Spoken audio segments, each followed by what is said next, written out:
united, our energy is united. We become one.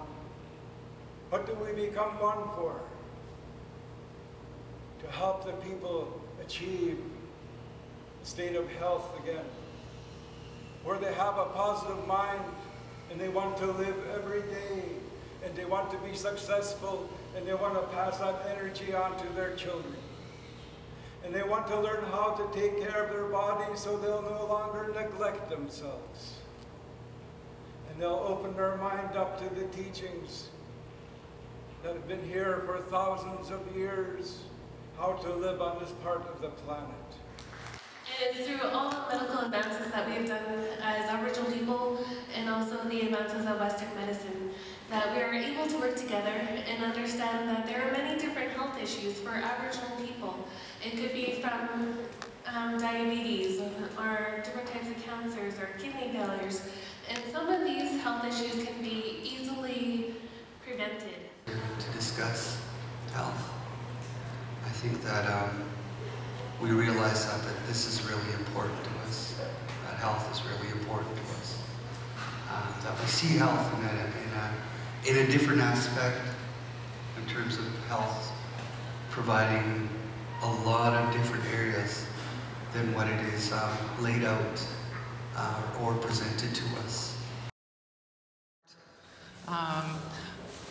You know, we have blanket blessing ceremony once a year, and the girls make their own blankets. They do their own design, and the helpers help them with their actual sewing, because sometimes it's challenging for children who have never sewn before. Many Aboriginal youth that I work with aren't down with their culture, as one said. They're not interested in connecting with Aboriginal culture. All they see is downtown east side, or maybe they see their, a drug-addicted family. And so, helping them understand the context of that. So that would be the third one, is psychoeducation about the connection between the current programs and the legacy of colonization.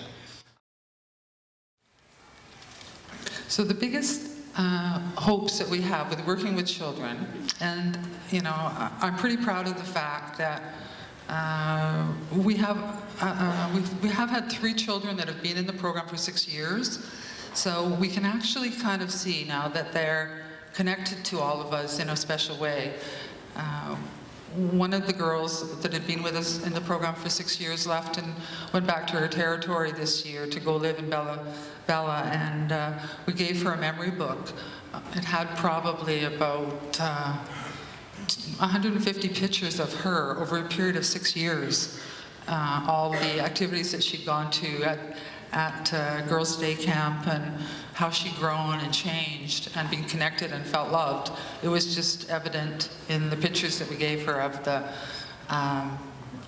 Saturdays that she spent with us over 6 years. Questions that we've been thinking about is, how do we build a health program with culture as a foundation for wellness? And I think there's been some wonderful examples here. That's what I'm doing, and it's an amazing thing to experience. It just feels like this is what I'm supposed to be doing, teaching the youth how to can and smoke salmon and pick berries and that kind of thing. And this is what I do all the time, every day. I talk to youth, and I thank the elders for coming up and sharing their stories with them, and that connection is just, it's so vital. Sovereignty, what that means to us Indigenous peoples, and for Indigenous peoples who have been able to provide food for ourselves for thousands of years prior to contact. So while the term food sovereignty has just recently been introduced into communities, the living reality is not a new one. We very much know how to feed ourselves. There's just all of these other political and cultural forces that have impacted our ability to respond to our needs for food. So, and I live on the Capilano Reserve in North Van. We went to Chief and Council and told them about what we're doing and what we'd like to do. And they set aside about 2.5 acres for us to have a community garden. We then also got money from the nation to help us clear the land, because the land was filled with blackberries and garbage, and it took 2 months to get the land cleared off. Fish comes from all of our food fish. We donate the heads and the guts, and all the extra fish goes. Salish Soils picks it up. They compost it all, then they donate the soil back out to our garden and to the other community garden in Seashelt. And then it is up for, there is soil to be purchased by the public. Now you're going to the left, there's a rock. Now you're going to the right, there's a gill net. Now you're jumping up the rocks over your head. Now swing to the left. Get a good stretch. Swing to the right. Good day to be alive as a salmon.